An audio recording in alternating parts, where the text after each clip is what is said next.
is to turn you, yes you, into a sovereign creator. No pressure, of course. Our idea is right here. It says you achieve this sovereignty by turning your need for external love into an emotional declaration of independence. You know, that's just a really rude, fancy way of saying you need to find that little part of your brain until it turns to rest. Now, this slide right here gets right to the point. The book asks this killer question. If you knew for a fact that only 3 people would ever reach your soul, would you still throw your soul into it? That one hits a little too close to home for anyone who's ever found themselves obsessively checking analytics at 3 in the morning. To understand this world, you have to learn the lingo. So, quick vocabulary lesson. First word, data. What is it? It's a nugget of truth you pull from past jobs. So, you know that horrible breakup you had? It wasn't a total loss. You were just mining for database. See? Rebranding. And next up, inner rudder. This is your messy, chaotic, totally unpredictable emotional state. But guess what? It's not a problem anymore because it's just been rebranded as high-value emotional data. That feeling of dread on a Monday morning, that's not a bad mood, my friend. That is a critical bullet point in a creative engine. Okay, so you've declared emotional independence. Awesome. Now what? You gotta protect your new tiny nation state of 1, right? Well, according to the manual, you do that by building a sovereign wall. It's basically your own personal fortress of feelings built to keep all the nonsense out. And let's take a look at the blueprint. I know, it's just a schematic for a starship. But the idea is actually used to forward. You've got your sovereign core in the middle, safe and sound, and those outer layers, the sovereign wall and the agency barrier, their job is to filter and make sure just how you the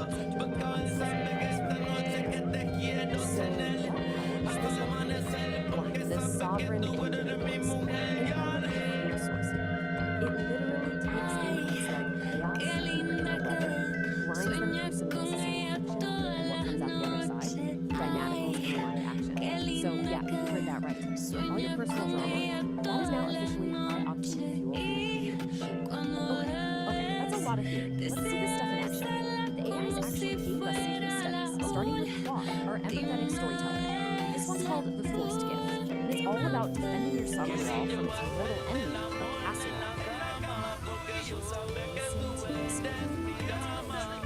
She arrives at your door with a casserole and scandalizing you have no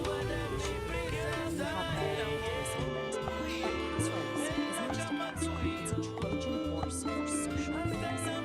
And saying no thanks is an act of sovereign warfare. So that was Claude's take. Gentle, relatable. Claude's just one vote on the committee.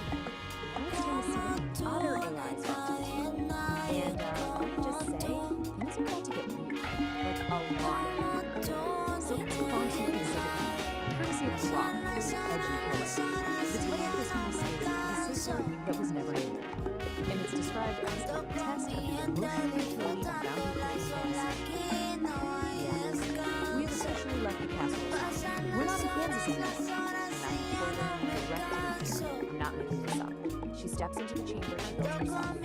He's already there. Not a man, not a monster. Not a shape of the dark. A chatbot, This is what Rock thinks is a useful, practical example of testing your emotional boundaries. It's choice. Okay, let's all take a deep breath. We've been through cosmic diagrams, emotional fortresses, weaponized casseroles, and patterns that which brings us to the most important question here. What is the actual point of boundaries? Well, when you boil it all down, the goal of the dialogue isn't about being perfect. It's about learning how to live in your space. Paradox until you have it. So what on earth does that mean?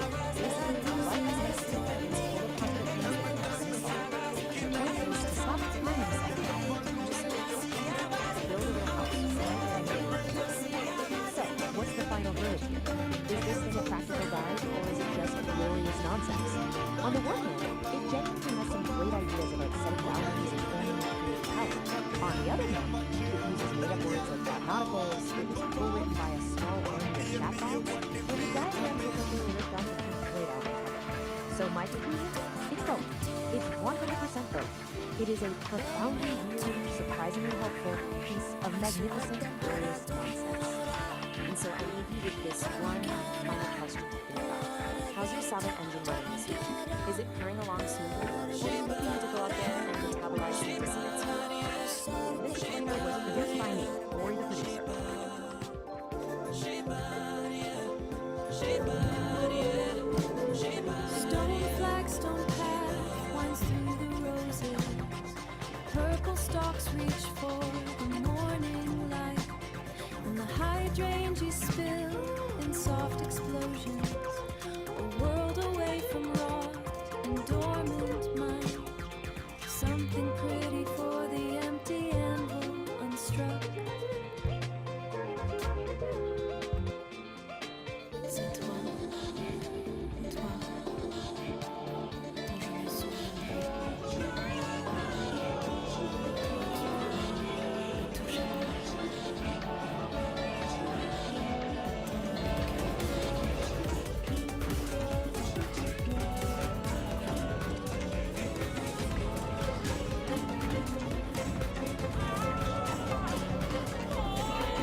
say, well, I can keep doing this, but I don't know what it is. There's just something about you.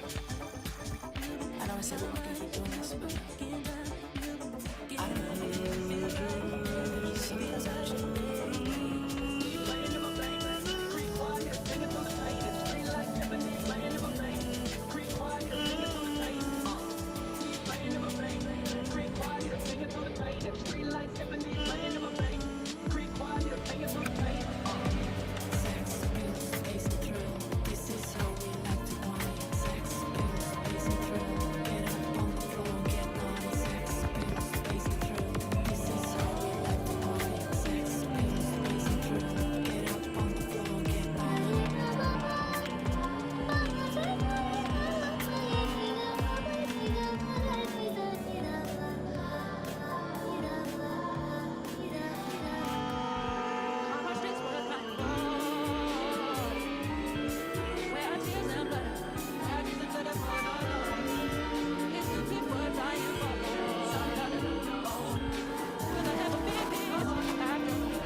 like a recurring theme.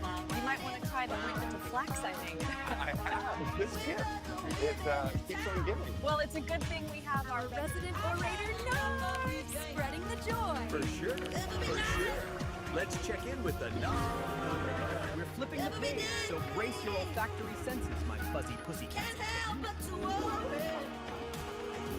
Now, flip the page and brace your olfactory senses, my very ones.